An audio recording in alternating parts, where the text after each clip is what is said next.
Shalom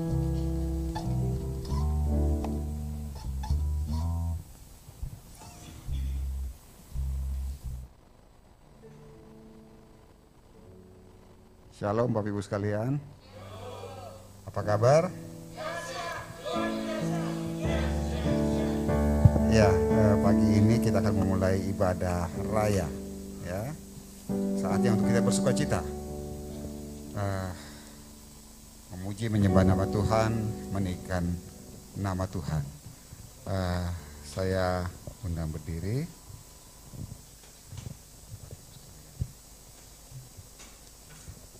Kita mulai.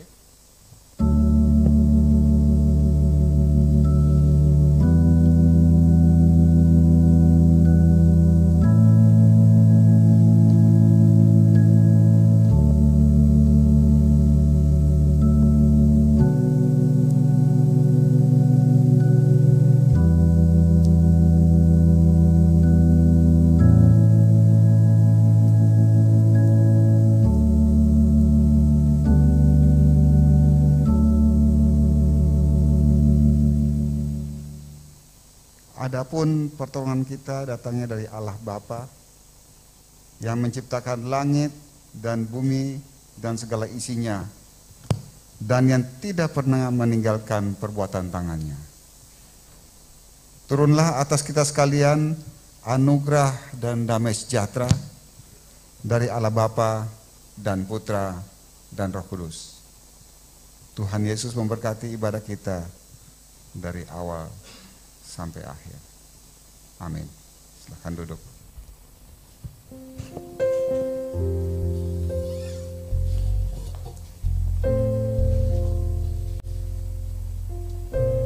Shalom Bapak Ibu dan Saudara yang dikasihi Tuhan. Kita bersyukur pagi hari ini karena anugerah dan kasih Tuhan, kemurahan Tuhan kita ada sampai hari ini. Kalau kita mendengar banyak lagi saudara-saudara kita yang sakit, mari kita terus berdoa, mendoakan agar Tuhan pulihkan, sembuhkan dengan kuasa-Nya. Sebab kuasa Tuhan tak terbatas, kesembuhan hanya berasal dari Tuhan. Kita tidak tahu akan hari esok apa yang akan terjadi. Semua di bawah kendali Tuhan. Karena itu mari kita peka akan suara Tuhan dan kita belajar terus. Kita bersyukur dan datang ke hadirat Tuhan, menyembah Tuhan, menaikkan pujian kita kepada Dia, karena hanya Dia yang layak terima pengagungan. Ku datang Tuhan dalam hadirat-Mu, beriaskan kekudusan. Tuhan kita kudus, karena itu mari kita datang dengan kudus, dengan hati yang sungguh-sungguh di hadapan Tuhan.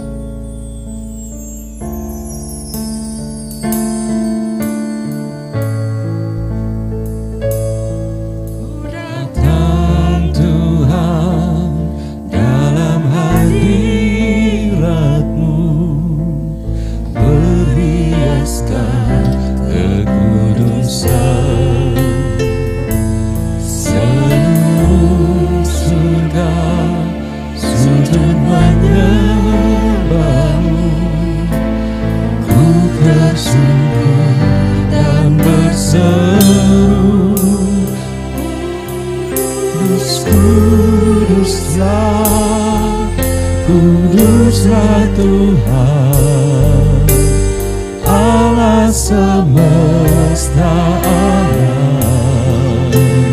Kudus, kuduslah Tuhan, surga bumi menyembah. Katakan dengan iman kita, ku datang Tuhan. Tuhan dalam hadirat-Mu, perhiaskan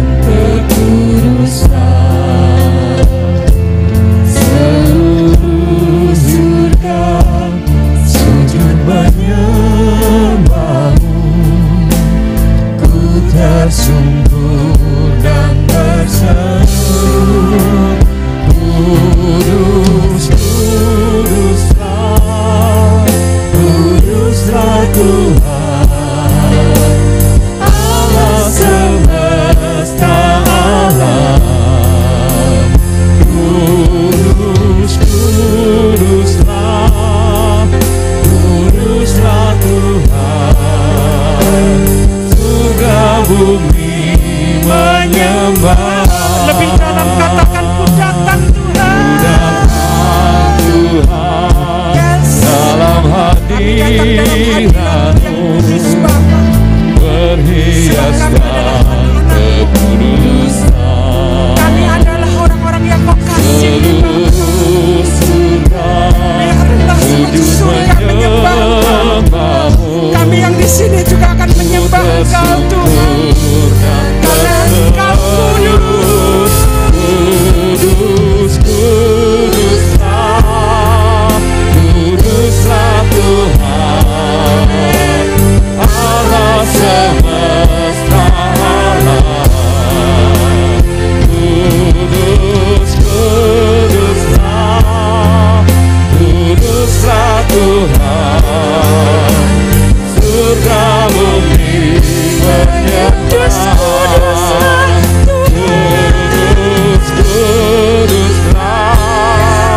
Kuduslah Tuhan, Allah semesta alam.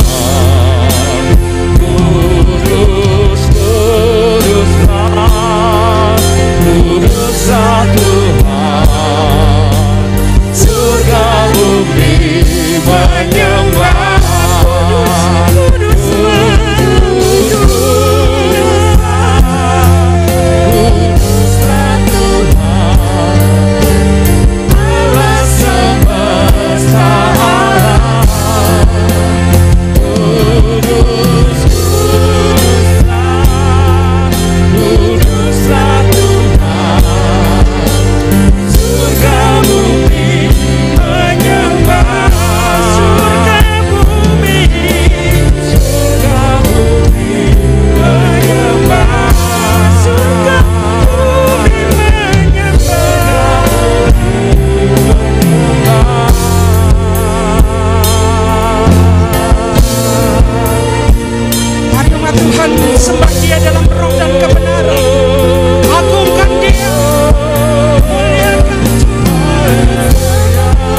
mujizat dalam hidup kami, yang tak pernah meninggalkan perbuatan tangan-Mu, kasih setia dan rahmat-Mu yang selalu baru dalam hidup kami, membuat kami bergelora untuk kami lebih lagi Bapa menaikkan syukur kami kepada Tuhan, sebab Engkau Tuhan yang penuh dengan kuasa, penuh dengan mujizat dan mujizat dalam hidup kami, yang tak pernah Bapa meninggalkan kami, ada selalu bersama dengan kami di setiap hidup kami. Ibadah kami pagi ini menjadi persembahan yang kudus, hidup dan berkenan di hadapan Engkau. Terima kami Bapa, agar setiap pujian kami, setiap doa kami, bahkan kebenaran firman-Mu yang berkuasa dalam hidup kami, menjadi senjata dalam hidup kami. Inilah kami Bapa, umat pilihan-Mu. Kami siap datang memuji, memuliakan, menyembah Engkau, Allah yang hidup, Allah yang kudus. Terpujilah Engkau dulu, sekarang, sampai selama-lamanya. Dalam nama Tuhan Yesus Kristus kami berdoa, kami bersyukur. Haleluya. Mari semua kita katakan amin. Yes, saya jemput semua bangkit berdiri. Kita adalah umat pilihan Tuhan. Tuhan adalah kekuatan, mazmur kita. Dia gunung batu, perlindungan kita.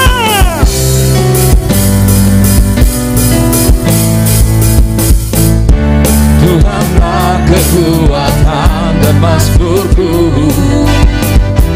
ya gunung batu dan keselamatanku. Hanya padamu hatiku percaya, Kaulah benaran dan kota perlindungan. Ku mau selalu bersyukur, sebab cinta-Mu padaku takkan pernah berubah. Hatiku percaya, walau bumi bergoncang, gunung-gunung beranjak, namun kasih setia-Mu tak pergi dariku. Yes, kasih setia Tuhan tak akan pernah pergi dari hidup kita, karena Tuhan adalah kekuatan dan mazmur kita. Tuhanlah kekuatan dan mazmurku, Amin.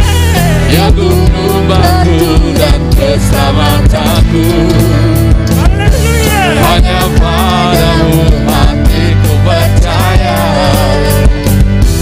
Kaulah benaran dan kota perlindungan. Ku mau selalu bersyukur, sebab cinta-Mu padaku takkan pernah berubah. Hatiku percaya, walau bumi bergoncang, gunung-gunung beranjak, namun kasih setia-Mu tak pergi dariku. Musik, yes.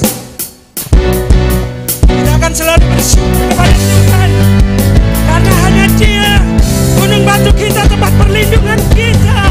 Jangan pernah goyah oleh apapun apa yang menerpa hidup kita. Kita tahu Tuhan ada bersama dengan kita, ada di depan kita, memimpin kita. Katakan, ku mau selalu bersyukur.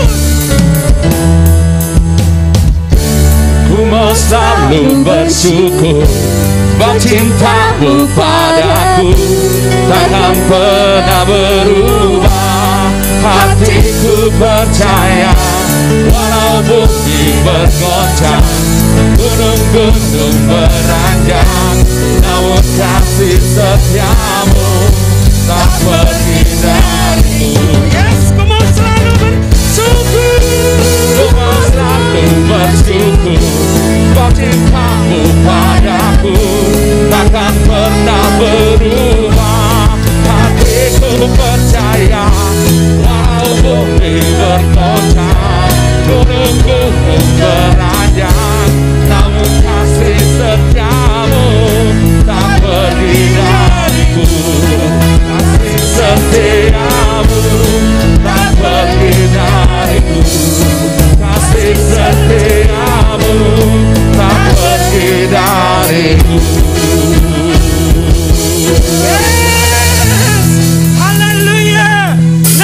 menjadi pemenang. Itulah kita, orang-orang yang percaya kepada Tuhan. Katakan bersama-sama.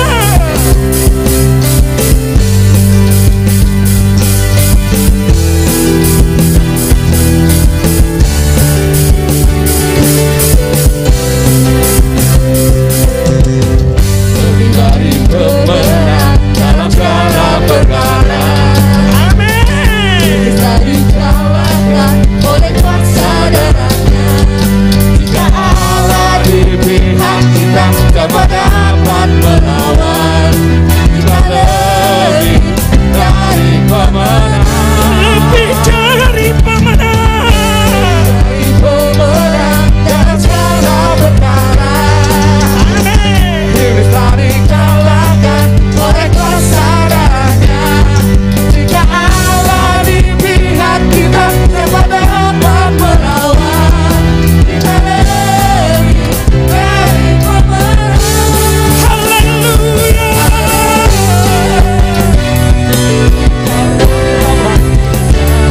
Yesus Raja segala raja. Haleluya. Makinlah gerejanya, kita lebih dari pemenang. Lebih dari pemenang dalam segala perkara.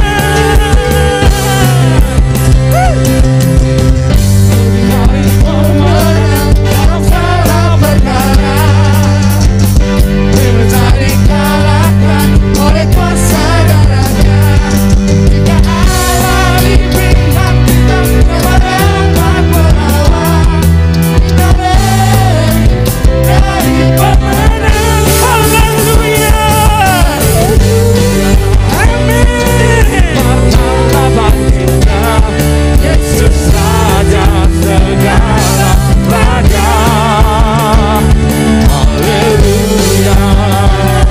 Bangkitlah gerejanya, kita lebih dari pemenang. Haleluya. Haleluya. Dibakarlah bangkitnya, Yesus Raja segala raja. Haleluya. Bangkitlah gerejanya, kita lebih dari pemenang. Haleluya. Kita lebih dari pemenang. Kita lebih dari pemenang.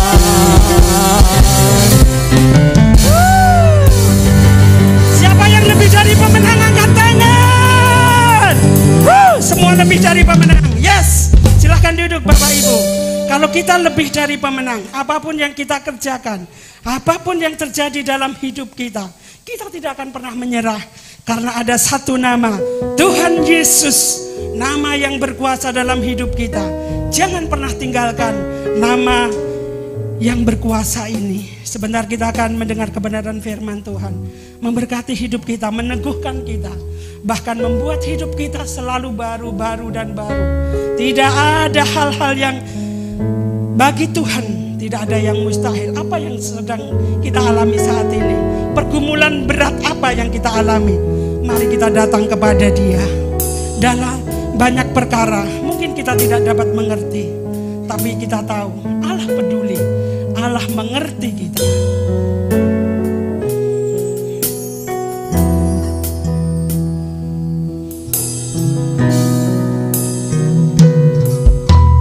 Banyak perkara yang tak dapat dimengerti. Mengapakah harus terjadi? Tidak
Seperti pujian, Engkau tidak pernah meninggalkan kami, karena Engkau adalah Allah yang mengerti akan setiap keadaan situasi yang kami alami, karena Engkau adalah Tuhan yang berkuasa, Maha Tahu dan Maha Pengasih. Oleh karena itu ya Bapa, kami mau belajar untuk terus mendekatkan diri kami kepada Engkau. Kami mau belajar Tuhan untuk terus berserah sepenuhnya kepada Engkau. Kami mau belajar untuk datang memuji menyembah Engkau lewat ibadah pada pagi hari ini. Kami telah mempersembahkan tubuh, jiwa, dan roh kami lewat pujian dan penyembahan kami. Karena kami percaya itulah yang Engkau suka Tuhan dalam setiap kehidupan kami. Dan saat ini Bapa, kami mau belajar juga tentang firman-Mu, kebenaran-Mu, pelitah dalam kehidupan kami. Karena kami percaya firman itu adalah pedoman kami, arah jalan hidup kami, benteng hidup kami, sumber iman kami dan pengharapan kami. Karena itu ya Bapa, kuduskan kami, urapi kami, pimpin dan tuntun kami dengan kuasa Roh Kudus. Berikan kami roh hikmat, roh pewahyuan, agar kami boleh mengerti dan boleh mendapatkan kekuatan dari Roh Kudus untuk melakukan semuanya itu. Terima kasih Bapa. Kami siap untuk mendengar dan melakukan firman-Mu. Di dalam nama Yesus kami bersyukur. Semua yang percaya katakan amin. Shalom Bapak Ibu yang dikasihi Yesus Kristus. Apa kabar pagi hari ini? Amin. Kita harus penuh dengan semangat. Kita harus kalahkan kekhawatiran, ketakutan dalam kehidupan kita. Karena ada apa? Karena ada Yesus Tuhan dan Juru Selamat kita. Amin. Katakan sebelah kiri kanan, Tuhan Yesus penolong kita yang setia. Seperti apa yang dikatakan tadi oleh Ibu Marni. Iya, keadaan sekarang ada sedikit berubah, di mana ada penambahan COVID. Tapi satu hal yang saya percaya, bahwa itu tidak mendatangkan gangguan iman kita kepada Tuhan. Amin. Kita mau terus percaya, kita mau terus andalkan bahwa Yesus Tuhan yang telah disalibkan di atas bukit Golgota Dia juga yang akan menolong kita dan memberkati kita. Amin. Pada pagi hari ini kita mau belajar satu kebenaran yang terdapat di dalam, ini sebetulnya 2 pasal. Yang terdapat dalam pasal 9 dan pasal yang ke-10. Tapi kita ambil dalam pasal yang ke-10 ayat 1 sampai ayat 17.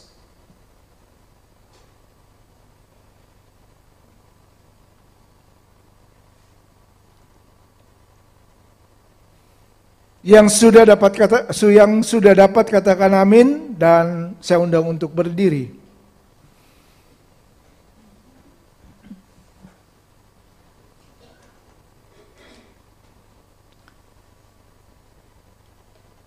Saya membacakan ayat yang pertama, jemaat ayat yang kedua, dan seterusnya sampai ayat yang ke-18.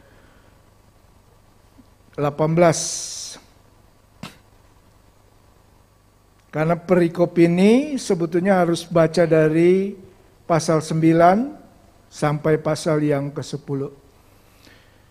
Ayat 1, kalau Lembaga Alkitab Indonesia memberikan tema persembahan yang sempurna. Ayat 1, di dalam hukum Taurat hanya terdapat bayangan saja dari keselamatan yang akan datang, dan bukan hakikat dari keselamatan itu sendiri.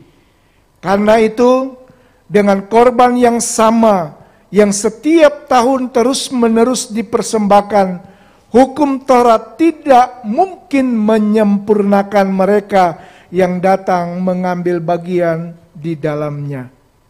Ayat yang kedua.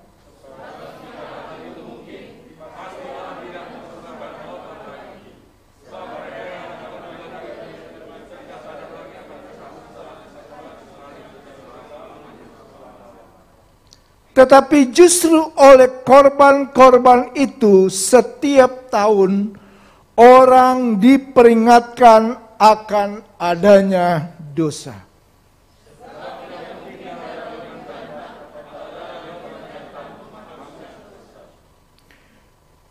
Karena itu, ketika ia masuk ke dunia, ia berkata, korban dan persembahan tidak engkau kehendaki, tetapi engkau telah menyediakan tubuh bagiku.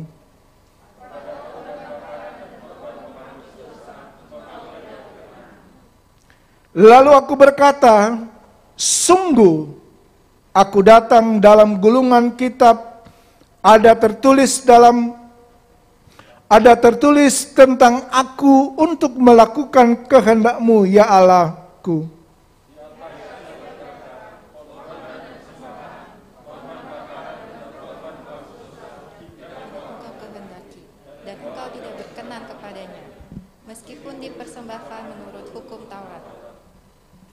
Dan kemudian katanya, sungguh aku datang untuk melakukan kehendak-Mu. Yang pertama ia hapuskan supaya menegakkan yang kedua.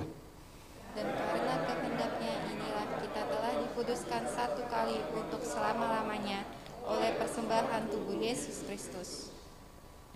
Selanjutnya setiap imam melakukan tiap-tiap hari pelayanannya dan berulang-ulang mempersembahkan korban yang sama sekali tidak dapat menghapus dosa. Tetapi ia setelah mempersembahkan hanya satu korban saja karena dosa, ia duduk untuk selama-lamanya di sebelah kanan Allah. Dan sekarang ia hanya menantikan saatnya di mana musuh-musuhnya akan dijadikan tumpuan kakinya. Sebab oleh satu korban saja ia telah menyempurnakan untuk selama-lamanya mereka yang ia kuduskan. Dan tentang hal itu Roh Kudus juga memberikan kesaksian kepada kita. Sebab setelah ia berfirman, inilah perjanjian yang akan kuadakan dengan mereka. Sesudah waktu itu, ia berfirman pula, aku akan menaruh hukumku di dalam hati mereka dan menuliskannya dalam akal budi mereka. Dan aku tidak lagi mengingat dosa-dosa dan kesalahan mereka. 18 sama-sama. Jadi apabila untuk semuanya itu ada pengampunan, tidak perlu lagi dipersembahkan korban karena dosa. Amin. Saudara yang dikasihi Tuhan, silakan duduk. Tuhan Yesus memberkati kita semua. Bagi yang mendengar dan melakukan itu dalam kehidupan kita, sebagai orang yang sudah mengaku Yesus adalah Tuhan dan Juru Selamat. Bapak Ibu yang dikasihi Tuhan, tema yang saya berikan adalah korban Yesus atau korban Kristus yang sempurna. Sekali lagi, korban Yesus yang sempurna.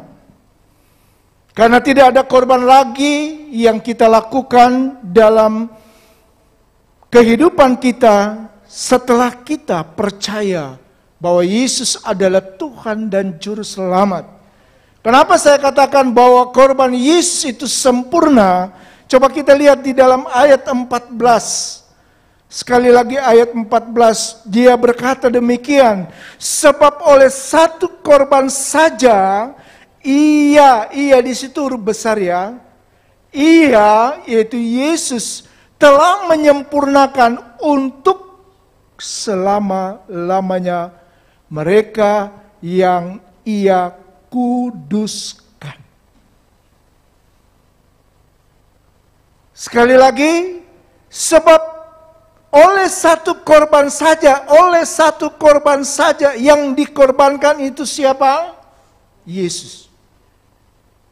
Ia telah, jadi ia di situ adalah huruf besar, ia atau Yesus telah menyempurnakan untuk selama-lamanya mereka yang ia kuduskan. Ia juga di situ adalah huruf besar, yaitu Yesus. Jadi Yesus yang menguduskan orang yang sudah percaya kepadanya. Percaya kepada Tuhan Yesus bukan hanya percaya bahwa dia adalah Tuhan dan Juru Selamat, tetapi kita percaya dan mempercayakan tentang pengorbanan Yesus. Karena banyak makna, banyak arti di dalamnya, bukan kita, oh iya kita percaya kepada Tuhan Yesus. Makanya ada banyak kekeliruan orang Kristen atau banyak orang Kristen yang jatuh bangun dalam kehidupannya karena tidak percaya, tidak mengerti bahwa pengorbanan Yesus, korban yang dipersembahkan oleh Yesus adalah sesuatu yang mulia, yang berharga dan tidak ada di mana-mana. Ngerti yang saya katakan? Tidak ada di mana-mana. Hanya di dalam Yesus. Makanya Alkitab juga berkata di dalam 1 Yohanes 2 ayat 2 berkata demikian. Dan ia adalah pendamai untuk segala dosa kita, dan bukan untuk dosa kita saja, tetapi juga untuk dosa seluruh dunia.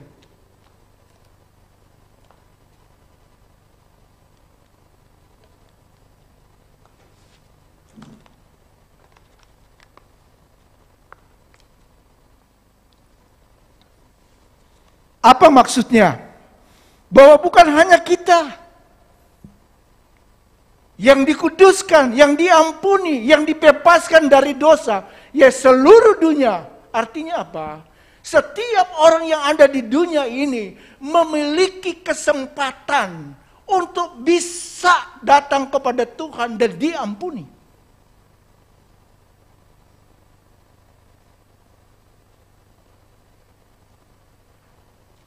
Di dalam ayat yang lain dia berkata demikian. Mengapa? Sekali lagi, mengapa orang Kristen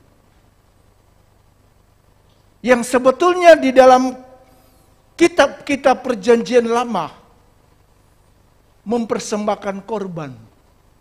Padahal kita adalah satu paket, ada perjanjian lama dan perjanjian baru. Perjanjian lama memberikan satu pemberitahuan kepada kita bahwa di zaman mulai dari Abraham, bahkan juga di zaman Kain dan Habel telah mempersembahkan kurban. Kita bisa melihat hal-hal ini dalam zaman Bapak leluhur, yaitu ada dalam Kejadian 4 ayat 3-4 di kitab Nuh. Kejadian juga tentang Nuh, Kejadian 8 ayat 20 dan seterusnya, sampai kepada Raja Salomo. Dan seterusnya masih ada. Saya ambil sampai di situ aja. Kalau kita melihat dan membaca, meneliti tentang kitab Raja Salomo, itu sangat-sangat banyak mempersembahkan korban untuk Allah. Kalau dihitung itu triliun. Ketika dia mentadbiskan bait suci. Mentadbiskan bahasa sekarang itu gereja. Gereja Tuhan. Luar biasa banyaknya. Tetapi pertanyaan, kenapa saat sekarang orang Kristen tidak lagi mempersembahkan korban? Kalau kita baca di dalam Imamat 4 sampai Imamat 7, itu dijelaskan korban yang bagaimana yang akan dipersembahkan. Tidak bercacat, muda, minimal 1 tahun dan sebagainya. Kalau juga tidak bisa memberikan korban itu, paling terakhir itu adalah selain daripada burung merpati, itu ada persembahan semacam kue yang tidak beragi. Untuk pengampunan dosa dan sebagainya, untuk korban kesalahan dan sebagainya, ada 5. Di saat itu Tuhan ingatkan ke saya, yaitu coba kamu kembali baca tentang Ibrani 10, Ibrani 9 dan Ibrani 10. Nah, di situ ada satu jawaban. Kenapa orang Kristen tidak lagi mempersembahkan kurban? Sebetulnya di dalam Alkitab itu sudah sangat jelas ya. Di ayat 14 coba kita lihat dulu. Ayat 14 dia katakan, sebab oleh satu korban saja ia telah menyempurnakan untuk selama-lamanya mereka yang ia kuduskan. Dan ayat yang ke-18 jelas di situ dia katakan begini, dan aku tidak lagi mengingat dosa-dosa. Dan ayat 17, dan kesalahan mereka. Jadi itu adalah kata konklusi, kesimpulan, pernyataan bahwa apabila semuanya itu ada pengampunan, apabila yang dilakukan korban, maaf ya, yang dilakukan oleh Yesus, lihat ya, jadi apabila untuk semuanya itu ada pengampunan, tidak perlu lagi dipersembahkan korban karena dosa. Bapak Ibu yang dikasih Tuhan, jadi sebetulnya jelas. Tapi saya membawa Bapak Ibu yang dikasih Tuhan, apa alasannya? Kenapa kita tidak lagi memberikan persembahan korban? Karena pertama, di dalam ayat 14, sekali lagi di ayat 9, bukan ayat 14. Coba kita baca ayat 9. Ayat 9 di pasal yang ke-9.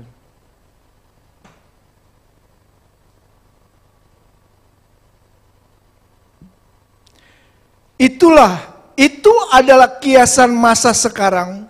Sesuai dengan itu dipersembahkan korban dan persembahan yang tidak menyempurnakan mereka, yang mempersembahkan menurut hati nurani mereka.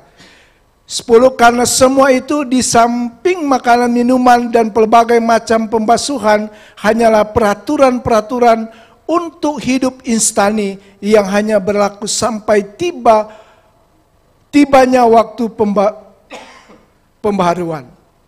Bapak Ibu yang dikasihi Tuhan, korban-korban yang dilakukan itu, sekali lagi, korban-korban yang dipersembahkan dalam kemah pertama membuat orang yang mempersembahkan itu tidak menjadi sempurna. Ada pertanyaan, kemah pertama. Saya kembali dulu ya sedikit. Dalam perjanjian baru, perjanjian lama, kita tahu tentang tabernakel. Kita tahu tentang kemah suci Allah. Di mana di situ ada 3 yang dibangun oleh, pertama-tama dibangun oleh Musa. Di mana bangsa Israel harus melakukan itu sebagai orang yang percaya dan mengasihi Tuhan. Di situ ada ruang pertemuan.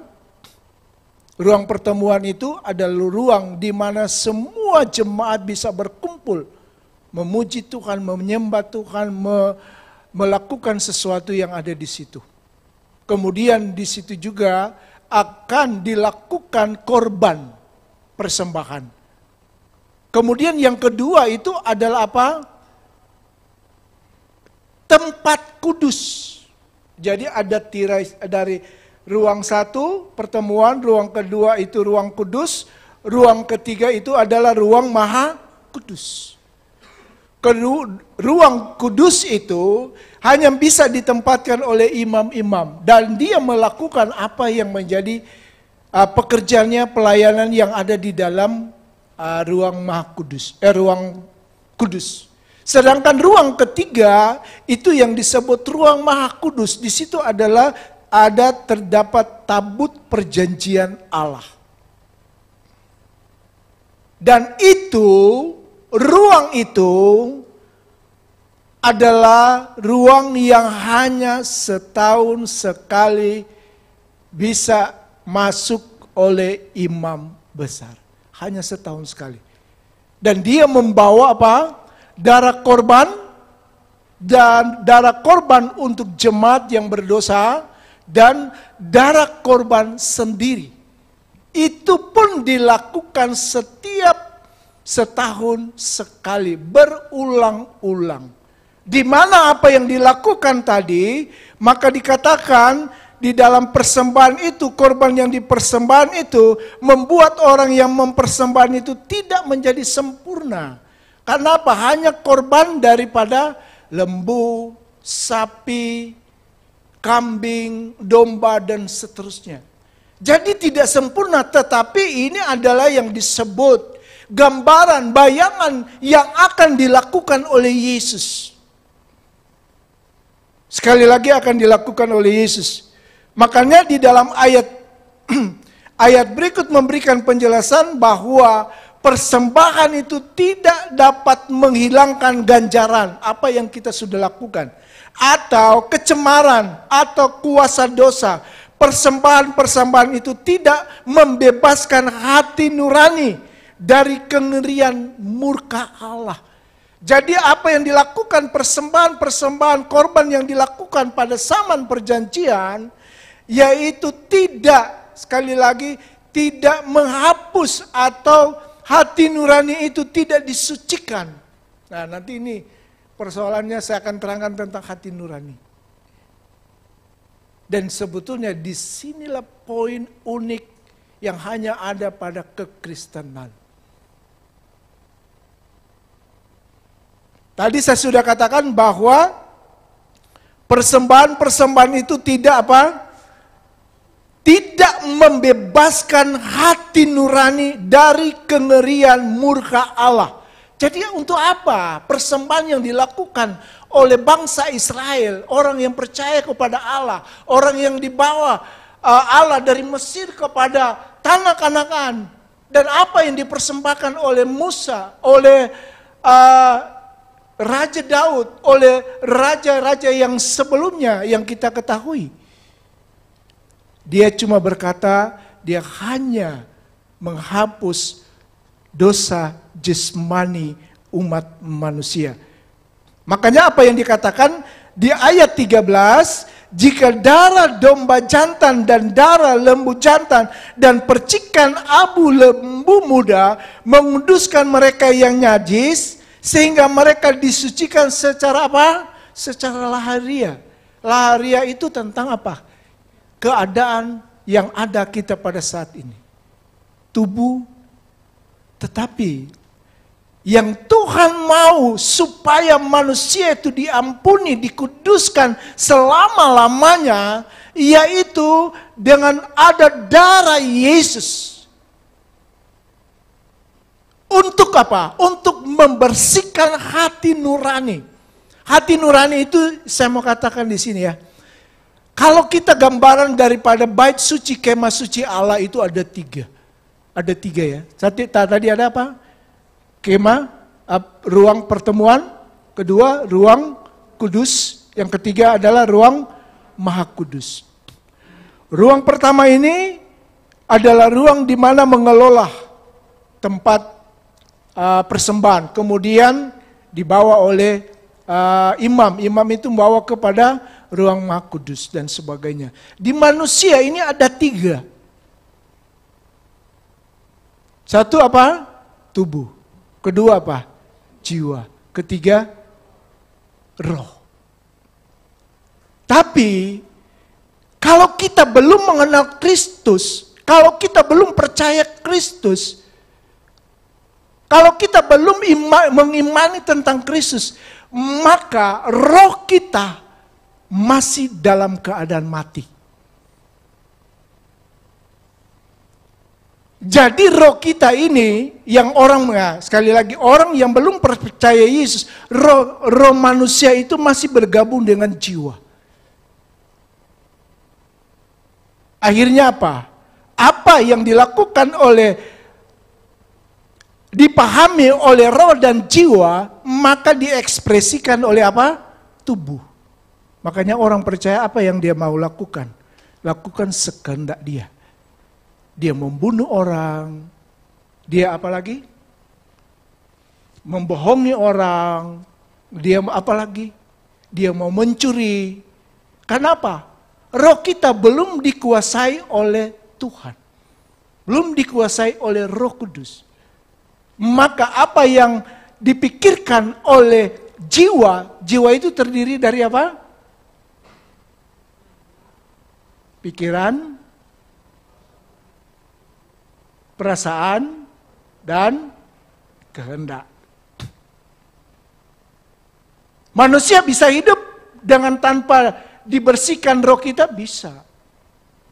Tapi roh kita masih tetap roh yang dalam penguasaan kuasa iblis. Sehingga apa? Pikiran kita masih pikiran-pikiran duniawi. Masih dikuasai oleh duniawi. Masih dikuasai oleh iblis. Sehingga tindakan manusia yang belum percaya kepada Tuhan, ekspresinya lewat perbuatan, yaitu suka memukul dan sebagainya. Tubuh kan? Tubuh itu diperintah dari mana? Dari jiwa, dari pikiran, dari perasaan, dari kehendak. Kehendak itu bicara juga tentang keinginan.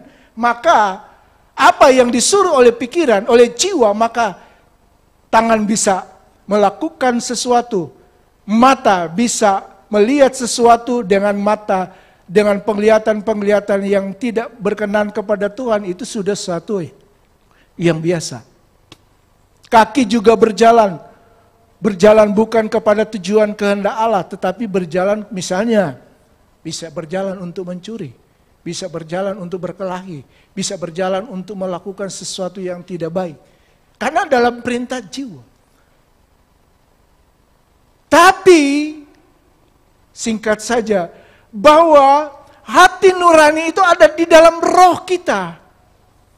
Ketika roh kita dipercikan oleh korban Kristus Yesus, makanya coba kita lihat di dalam ayat 9 dalam pasal 1. Pasal 14. Ketika korban-korban yang dilakukan oleh bangsa Israel atau dalam perjanjian lama, sebetulnya korban-korban itu hanya mengingatkan adanya dosa.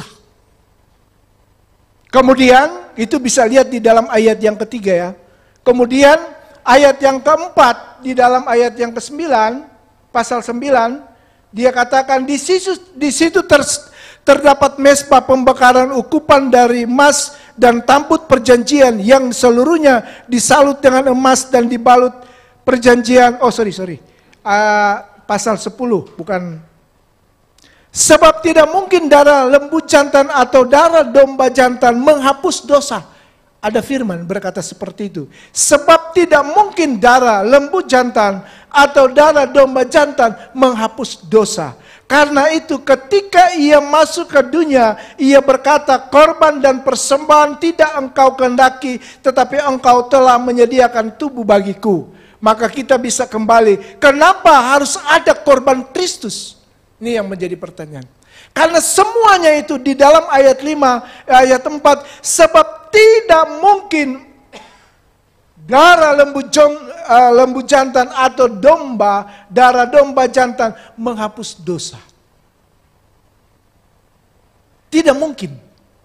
Makanya Allah tahu, selain dia tahu bahwa keterpisaan manusia dengan Allah itu karena dosa, maka Allah mengutus anaknya yang tunggal dikorbankan bagi umat manusia. Makanya dalam ayat yang ke-9, pasal 9 ayat yang ke-14 berkata demikian. Betapa lebihnya darah Kristus yang oleh roh yang kekal telah mempersembahkan dirinya sendiri kepada Allah sebagai persembahan yang tak bercacat. Sekali lagi, Yesus mempersembahkan diri sebagai persembahan yang tak bercacat, akan poinnya di situ akan menyucikan hati nurani kita dari perbuatan-perbuatan yang sia-sia, berarti perbuatan dosa. Sebelum manusia itu percaya kepada Yesus. Jadi yang dilakukan oleh Yesus persembahan adalah akan menyucikan hati nurani dari perbuatan-perbuatan yang sia-sia supaya kita dapat beribadah kepada Allah. Jadi pengorbanan Yesus, dia hanya menyucikan hati nurani kita. Hati nurani kita itu ada di dalam roh kita. Selama kita belum percaya kepada Yesus sebagai Tuhan, maka roh kita akan masih tetap mati. Dikuasai oleh apa?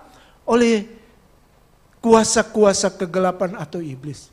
Tapi pengorbanan Yesus, dia memercikkan darahnya, tubuh dan darahnya, dia menyucikan hati nurani kita yang ada di dalam roh. Jadi yang disucikan itu adalah roh kita.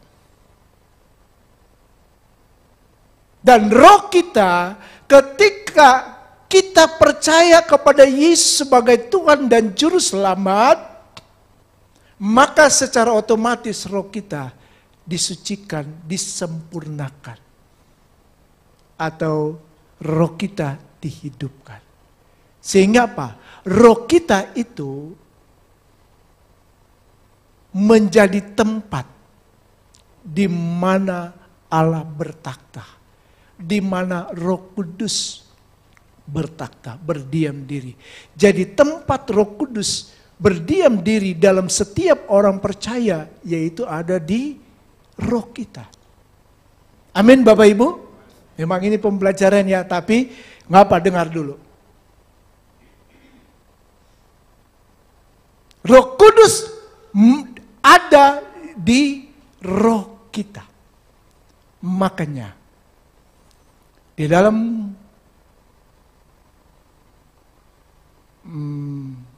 Matius ya, Yohanes 4 ayat 23.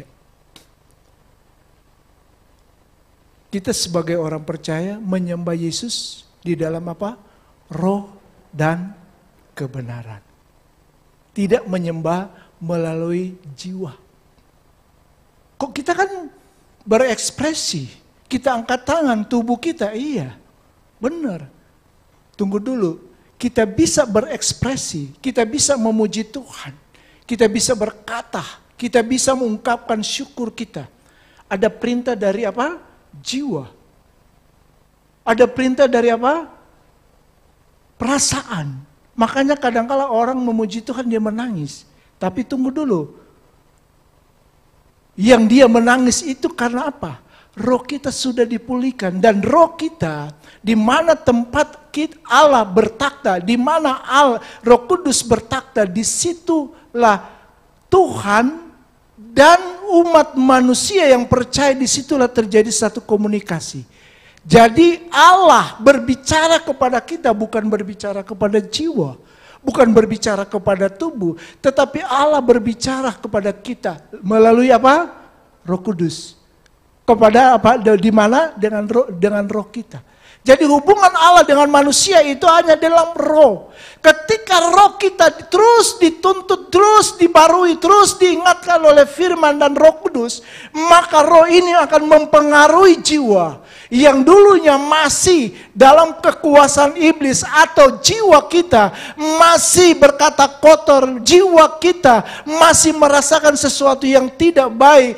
Jiwa kita mau menghendaki satu perbuatan yang tidak baik. Ketika roh kita sudah dibarui, sudah dihidupkan, dikuasai oleh Roh Kudus, dituntun terus, dikuatkan dengan firman, maka roh ini akan mempengaruhi jiwa.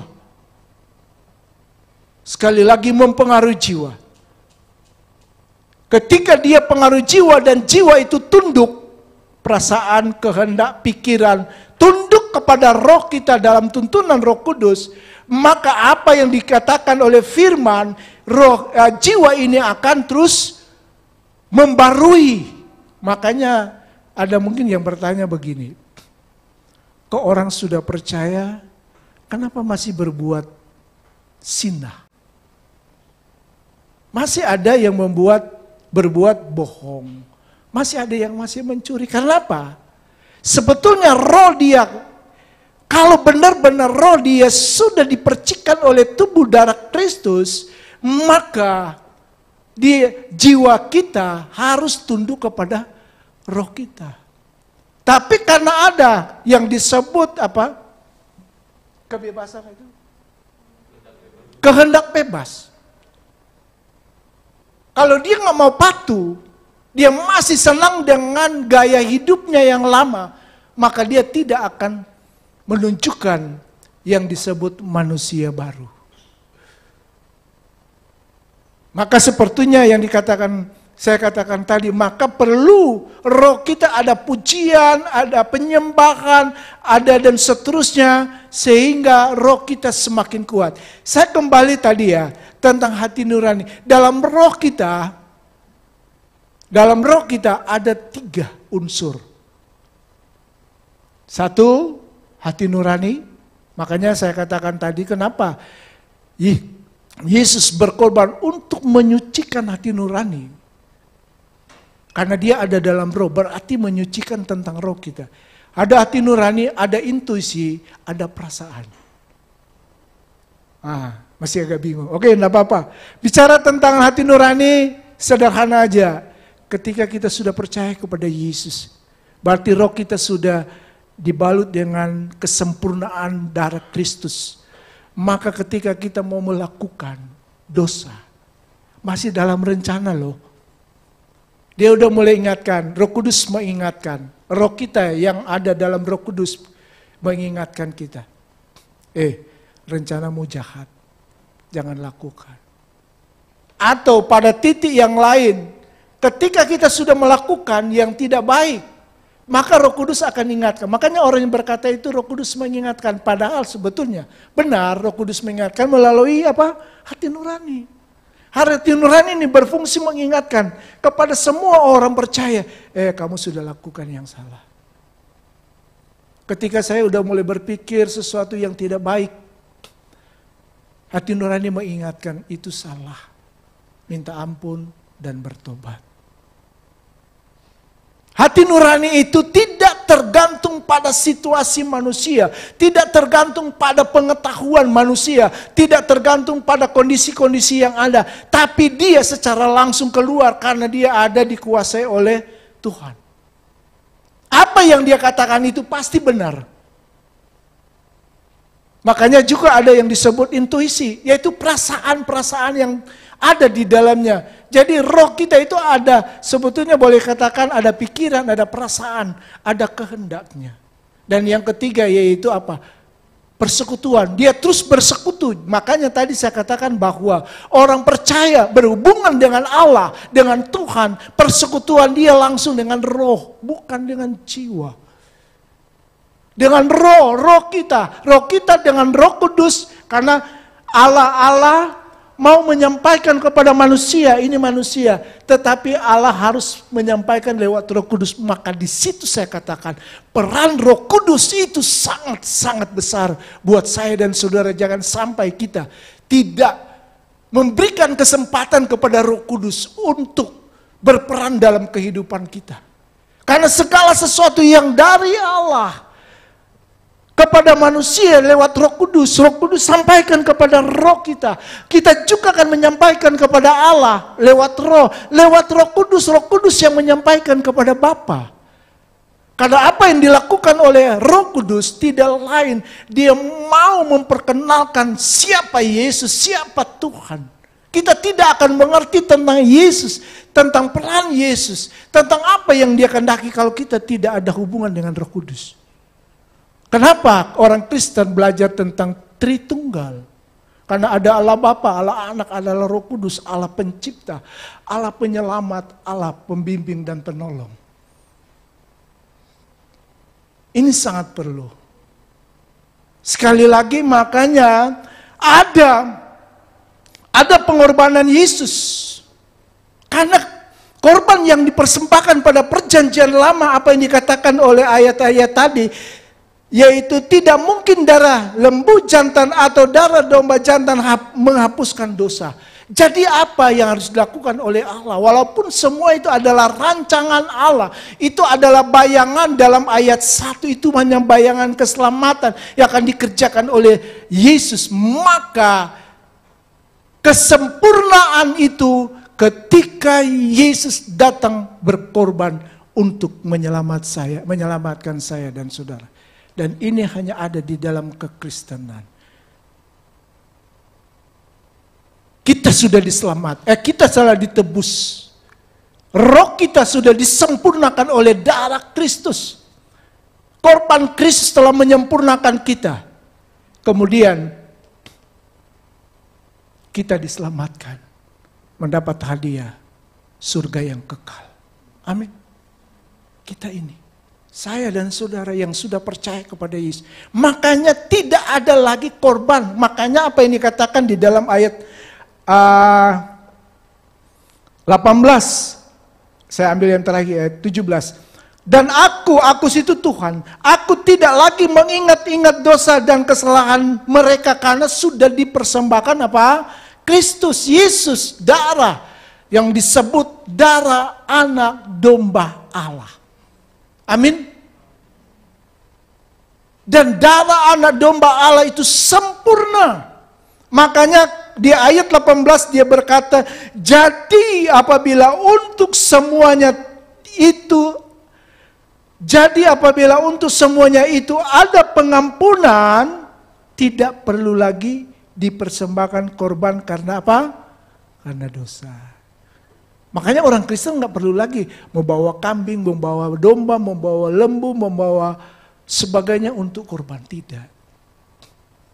Karena mereka belum ada penerimaan percikan tubuh darah Kristus. Amin. Kenapa? Keunikan makanya apa yang dikatakan oleh Alkitab. Barang siapa yang percaya kepada Yesus tidak akan binasa. Karena ketika kita percaya kepada Yesus, secara otomatis roh kita telah disempurnakan oleh pengorbanan Yesus Kristus. Jadi itu inti kepada saya dan saudara. Wah, luar biasa kita telah dipilih Tuhan. Amin. Makanya jangan disia-siakan kehidupan kita. Maka apa yang harus dikatakan? Apa yang harus kita perbuat di dalam tulisan saya berkata begini. Korban persembahan apa yang akan kita persembahkan sebagai orang percaya yang telah menerima dosa dan keselamatan dari Tuhan Yesus? Kalau kita sudah tidak memberikan korban persembahan, lembu dan sebagainya, apa yang harus kita lakukan? Di dalam ayat-ayat yang terakhir di dalam Ibrani 10, saya ambil satu ya. mempersembahkan seluruh hidup kepada Tuhan dengan hati yang tulus. Ikhlas, iman yang teguh dan hati nurani yang murni. Itu ada sebetulnya di dalam ayat yang ke-20. Karena itu ayat yang ke-22. Karena itu marilah kita menghadap Allah dengan hati yang tulus ikhlas dan keyakinan iman yang teguh, oleh karena hati kita telah dibersihkan dari hati nurani. Ingat ya, hati kita telah dibersihkan dari hati nurani yang jahat. Dan tubuh kita telah dibasuh oleh air yang murni. Jadi kita tidak lagi mempersembahkan korban lembu, kambing, domba, tetapi kita persembahkan hidup kita dengan hati yang tulus kepada Allah, kepada Tuhan Yesus. Kemudian yang kedua, saling memperhatikan, saling mendorong dalam kasih. Itu dalam ayat 24. Dan marilah kita saling memperhatikan supaya kita saling mendorong dalam kasih dan dalam pekerjaan. Jangan menjauhkan diri dari pertemuan-pertemuan ibadah seperti dibiasakan oleh orang-orang. Jadi saling mengasihi, saling menguatkan satu dengan yang lain, saling mendorong, saling memperhatikan. Bapak Ibu yang dikasihi Tuhan. Orang yang sudah menerima kasih karunia Allah, yaitu pengampunan dan keselamatan. Mari kita saling. Di mana kita juga bisa saling? Yaitu di Komsel. Bapak Ibu saya himbau yang belum ikut Komsel, yang belum, mari cari kesempatan untuk ikut Komsel.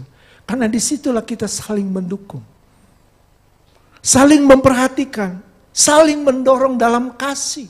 Apa yang ada pada kita, mari kita ceritakan kepada orang kesaksian-kesaksian kita tentang kehidupan kita berjalan bersama Tuhan. Itu bisa memberkati orang lain yang ada dalam Komsel. Sehingga apa? Membangkitkan semangat, membangkitkan iman. Dan yang terakhir, yaitu menjauhi dosa. Di ayat 26, ayat 27 coba baca. Jauhilah dosa. Karena firman berkata di sini, kalau kita tidak menjauhi dosa, berarti yang kita sudah menerima kebenaran, kita menyalibkan Yesus yang kedua kali. Amin. Jadi poin Bapak Ibu yang dikasihi Tuhan, mari. Dan ada program. Kalau kita saling mengasihi, saling memperhatikan, mari kita yang sudah diselamatkan oleh Yesus Kristus, kita juga memperhatikan orang-orang yang ada di luar sana yang belum percaya kepada Kristus. Saya mau sampaikan, GJKI Prima Harapan akan mengadakan satu pelatihan tentang pemuritan, bagaimana dimuridkan untuk dimuridkan dan memuridkan.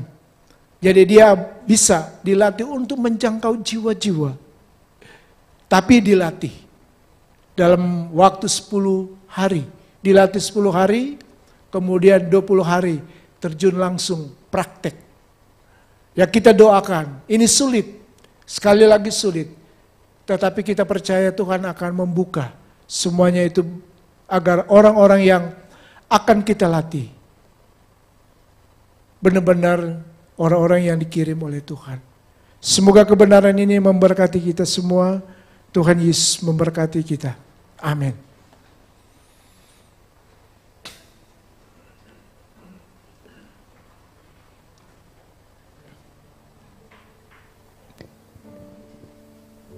Bapak Ibu yang dikasihi Tuhan,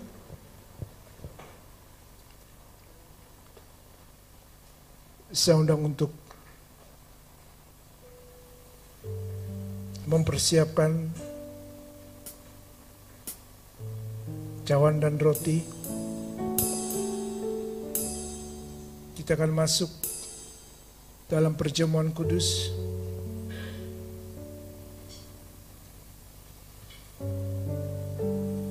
Kita tahu bahwa pengorbanan Yesus itu sudah sempurna. Tubuh dan darah dipersembahkan untuk saya dan saudara. Tubuh dan darah dan pengorbanan Yesus telah menghidupkan roh kita. Sehingga roh kita adalah roh yang sudah disempurnakan oleh Allah. Karena itu mari kita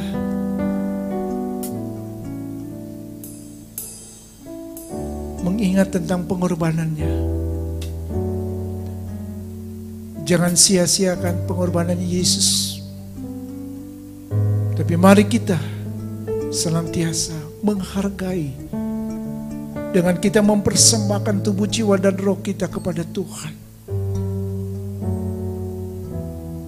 Agar pengorbanan Yesus itu benar-benar menjadi satu kekuatan iman bagi kita semua. Agar hidup kita menyenangkan hati Tuhan. Saya undang untuk berdiri.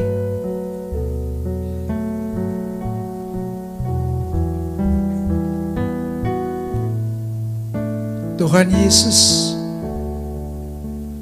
terima kasih atas pengorbanan-Mu. Tubuh dan darah-Mu Engkau telah tercurahkan. Engkaulah yang menghidupkan roh kami, sehingga roh kami yang mati menjadi hidup dan sempurna. Karena itu ya Tuhan, tolong kami Tuhan, ketika kami mau masuk dalam perjamuan kudus, sungguh-sungguh Tuhan, kami mau lakukan itu dengan ketulusan hati, dengan hati nurani yang murni. Kami lakukan itu dengan iman kami kepada Engkau Tuhan. Agar perjamuan kudus ini bukan satu kerutinitas saja, tapi perjamuan kudus ini mengingatkan kami tentang kasih yang sempurna yang Kau sudah berikan kepada kami sebagai orang percaya. Kuduskan kami, sucikan kami, berkati kami. Di dalam nama Tuhan Yesus, amin. Jemaat yang dikasihi Tuhan, angkatlah roti ini tinggi-tinggi. Firman Tuhan berkata, sebab apa yang telah kuteruskan kepadamu telah aku terima dari Tuhan, yaitu bahwa Tuhan Yesus pada malam waktu Ia diserahkan mengambil roti, dan sesudah itu Ia mengucap syukur atasnya. Ia memecah-mecahkannya dan berkata, inilah tubuhku yang diserahkan bagi kamu. Perbuatlah ini menjadi peringatan akan aku. Jemaat yang dikasihi Tuhan, bersyukurlah kepada Tuhan Yesus dan makanlah dalam nama Yesus. Terima kasih.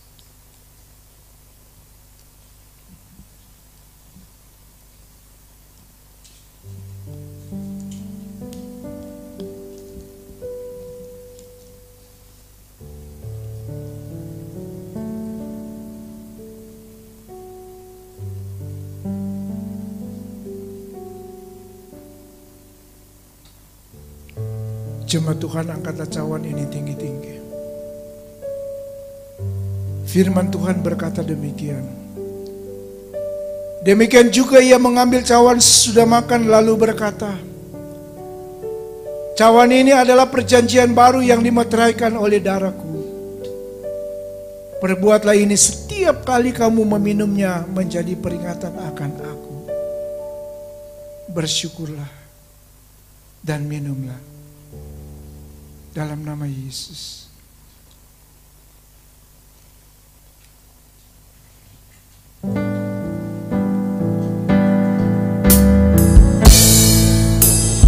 Dalam mati dan tinggalkan cara hidup yang lama.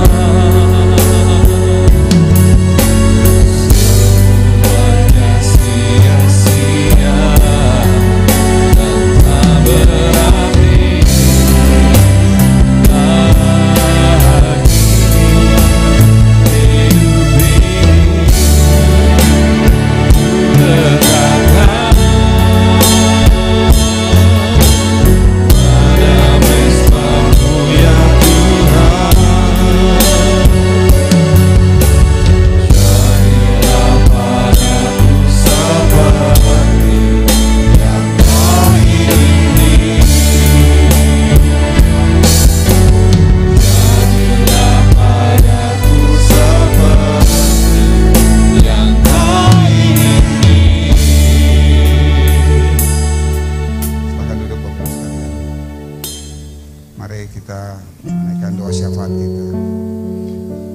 Bapa dalam sorga, Bapa yang baik, Bapa yang kami kenal dalam diri anak Yesus Kristus, terima kasih Tuhan untuk penyertaan Tuhan, untuk kasih setia Tuhan dalam hidup kami, dalam segala apa yang telah kami lakukan Tuhan. Pada pagi hari ini Tuhan, kami telah boleh mengikuti perjamuan kudus Tuhan, dan biarlah Tuhan seperti yang dikatakan tadi ini bukan menjadi kebiasaan saja Tuhan, rutinitas, tapi kami melihat esensinya bahwa Tuhan sudah menyerahkan nyawanya untuk menebus dosa kita sekali untuk selama-lamanya. Terima kasih Bapa, terima kasih Tuhan untuk korban-Mu yang sempurna. Terima kasih juga untuk firman-Mu Tuhan yang dibagikan pada pagi hari ini akan kami Tuhan, bahwa korban Kristus sempurna sekali untuk selama-lamanya. Terima kasih Bapa, terima kasih Tuhan. Bapa, kami teringat dengan bangsa dan negara kami. Kami berdoa untuk bangsa dan negara kami Tuhan. Kami tahu Tuhan bahwa ada begitu banyak keadaan yang tidak menguntungkan Tuhan. Terjadi peperangan, terjadi kenaikan harga, bahkan banyak goncangan ekonomi Tuhan yang terjadi Tuhan dalam politik, geopolitik Tuhan yang terjadi akhir-akhir ini. Tapi Engkau terus lindungi Tuhan keluarga besar Tuhan, negara bangsa negara kami ini Tuhan. Engkau lindungi pemerintah bangsa kami, Engkau berikan hikmat Tuhan, Engkau tolong Tuhan, agar pengaruh ekonomi global yang tidak menguntungkan itu tidak sampai terjadi, menjadi berpengaruh kepada rakyat Tuhan. Kenaikan harga Tuhan, biarlah pemerintah bangsa kami boleh menanganinya dengan baik Tuhan. Terima kasih Bapa. Begitu juga dengan keadaan COVID Tuhan yang terus meningkat, biarlah Tuhan Engkau juga berikan hikmat Tuhan sehingga pemerintah boleh bersama-sama dengan rakyat Tuhan, boleh bersama-sama menangani COVID ini Tuhan. Terima kasih Bapa, terima kasih Tuhan. Kami juga berdoa Tuhan untuk gereja Tuhan. Engkau lindungi gereja-Mu di Indonesia ini Tuhan, baik yang ada di kota-kota maupun yang ada di daerah-daerah terpencil. Tuhan yang berikan kekuatan Tuhan, Tuhan berikan hikmat, Tuhan lindungi, Tuhan yang sertai Tuhan, sehingga perkembangan gereja Tuhan boleh terjadi. Dan biarlah ada banyak orang yang kemudian boleh dipulihkan Tuhan, boleh sadarkan kembali Tuhan akan karya penebusan Kristus dalam hidup mereka. Terima kasih Bapa, terima kasih Tuhan. Saya berdoa Tuhan untuk gereja ini Tuhan, Engkau tolong, Engkau sertai Tuhan, Engkau sertai pengurus-pengurusnya Tuhan, mulai dari gembala, penatua, kadif, kadep, dan seluruh aktivis Tuhan. Biarlah Tuhan yang lindungi mereka satu persatu. Tuhan berikan kekuatan, Tuhan yang tolong mereka.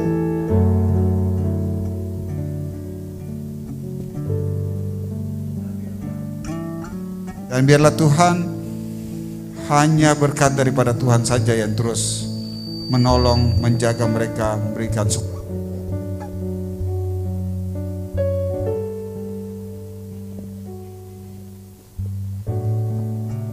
Terima kasih Bapa, terima kasih Tuhan. Kami juga berdoa Tuhan, kami teringat dengan jemaat-jemaat ini yang sedang sakit Tuhan. Kami berdoa untuk keluarga Pak Apri, biarlah Tuhan tolong keluarga ini Tuhan. Tuhan jaga keluarga ini, Tuhan berikan kekuatan, Tuhan berikan kesehatan, Tuhan berikan pemulihan Tuhan, sehingga mereka boleh beraktivitas kembali seperti sedia kala. Tuhan, kami juga berdoa Tuhan untuk keluarga Pak Purba, Purnama, Pak Purba yang sedang sakit, biarlah Tuhan boleh sembuhkan. Tuhan yang pulihkan mereka Tuhan, Tuhan berikan mereka kekuatan senantiasa dalam jalan-jalan hidup mereka. Tuhan yang tolong mereka dalam kehidupan mereka. Kami juga berdoa Tuhan untuk anak-anak kami Tuhan yang sudah mulai sekolah Tuhan. Biarlah Engkau juga jaga mereka, proteksi Tuhan, biarlah berlaku atas mereka, dan Tuhan yang lindungi mereka. Tuhan sertai mereka sehingga mereka dijauhkan segala macam penyakit, mara bahaya Tuhan. Dan untuk orang-orang yang mungkin akan mau mulai kuliah Tuhan, Tuhan juga tolong, Tuhan sertai Tuhan. Terutama untuk anak-anakmu yang mungkin masih mencari sekolah, Tuhan yang berikan sekolah terbaik buat mereka Tuhan. Terima kasih Bapak, terima kasih Tuhan. Kami juga berdoa Tuhan untuk orang-orang mungkin anggota jemaat-Mu Tuhan yang masih membutuhkan pekerjaan, yang mengalami kesulitan Tuhan, yang mungkin berputus asa Tuhan. Tuhan yang tolong, Tuhan yang sertai, Tuhan berikan harapan kepada mereka, Tuhan yang terus tuntun mereka dalam kehidupan mereka, Tuhan yang jaga senantiasa langkah-langkah kehidupan mereka. Terima kasih Bapa. Masih banyak lagi doa Tuhan yang akan kami naikkan, tapi kami percaya doa itu telah disempurnakan oleh Roh Kudus mengatur dalam diri kami masing-masing. Terima kasih Bapa. Kami juga berdoa Tuhan untuk persembahan yang akan kami kumpulkan Tuhan. Biarlah Tuhan berkati persembahan ini, Tuhan berkati orang-orang yang memberikan persembahan itu Tuhan, maupun orang-orang yang mungkin belum bisa memberikan persembahan Tuhan. Tuhan yang memberkati. Juga Tuhan berkati tangan-tangan akan menggunakan. Biarlah semua persembahan yang boleh dikumpulkan ini Tuhan hanya semata-mata digunakan untuk pekerjaan-Mu saja Tuhan, untuk pelebaran kerajaan-Mu di tengah-tengah dunia ini. Terima kasih Bapa, terima kasih Tuhan. Kami serahkan segala doa ini hanya dalam nama anak-Mu Yesus Kristus, Tuhan dan Juru Selamat kami yang hidup. Amin.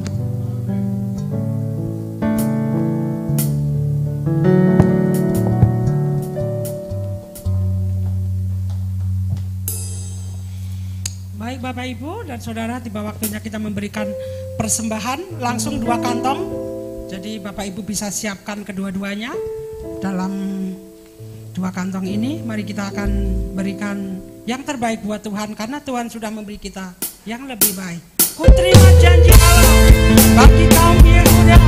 Mari memuji penyembah Tuhan.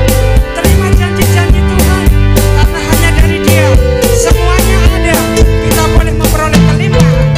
Ku terima janji Allah bagi kaum Yehuda, umat yang berdoa, memuji dan menyembah. Inilah saat yang dinanti, firman Allah telah digenapi. Lihat apa yang terjadi, yang melanda seluruh bumi. Katakan ku terima janji Allah. Ku terima janji Allah bagi kaum Yehuda, umat yang berdoa, memuji dan menyembah. Inilah saat yang dinanti, firman Allah telah digenapi. Lihat penuai yang terjadi, yang melanda seluruh bumi. Tuhan memberiku kegirangan dan sukacita melimpah. Minyak yang baru dicurahkan, haleluya, ku bersorak. Tuhan memberiku kegirangan dan sukacita melimpah. Minyak yang baru dicurahkan, haleluya, ku bersorak. Tuhan memberiku kegirangan dan sukacita melimpah.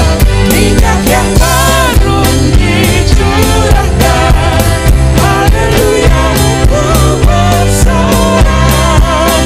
Haleluya, ku bersorak. Haleluya, ku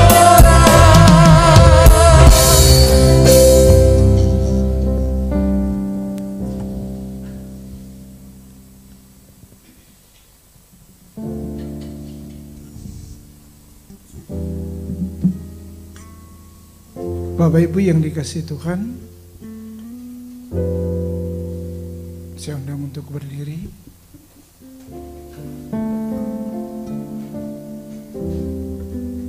Mari kita sama-sama mengucapkan doa Bapa kami. Bapa kami yang di surga, dikuduskanlah nama-Mu. Datanglah kerajaan-Mu, jadilah kehendak-Mu di bumi seperti di surga. Berikanlah kami pada hari ini makanan kami secukupnya. Dan ampunilah kami akan kesalahan kami, seperti kami juga mengampuni orang yang bersalah kepada kami. Dan janganlah membawa kami ke dalam pencobaan, tapi lepaskanlah kami daripada yang jahat. Karena Engkaulah yang mempunyai kerajaan, dan kuasa dan kemuliaan sampai selama-lamanya. Amin. Jemaat yang dikasihi Tuhan, angkatlah kedua tangan, tanda kita berserah kepada Tuhan. Arahkan iman kita kepada Tuhan Yesus. adalah Tuhan yang berkuasa. Tuhan yang sanggup melakukan segala perkara dalam kehidupan kita. Dan dialah sumber jawaban dalam hidup kita.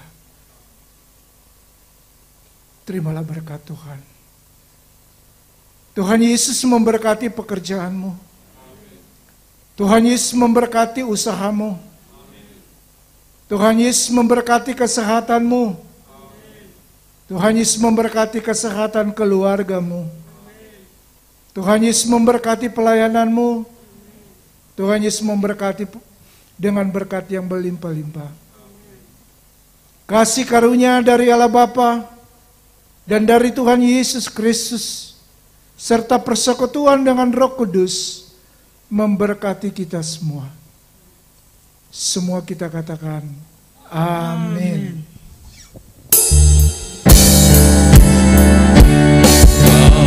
Puji dan hormat, kemuliaan dan kuasa bagi Dia selama-lamanya. Segala puji dan hormat, kemuliaan dan kuasa bagi Dia selamanya, bagi Dia selamanya, bagi Dia selama-lamanya.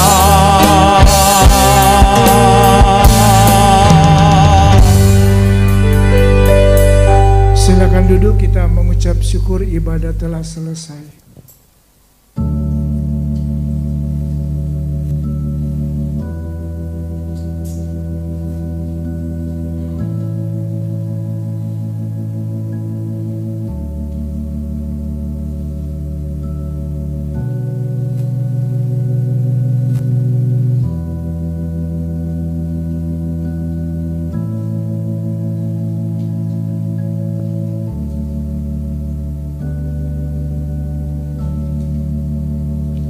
Terima kasih. Selamat hari Minggu. Tuhan Yesus memberkati dan tetap jaga protokol kesehatan. Tuhan Yesus memberkati. Kuterima janji Allah bagi kaum Yehuda. Memuji penyembah Tuhan. Dengan sukacita kita akan terima janji Tuhan. Karena Tuhan yang menggenapi setiap firman dalam hidup kita. Ku terima janji Allah bagi kaum Yehuda.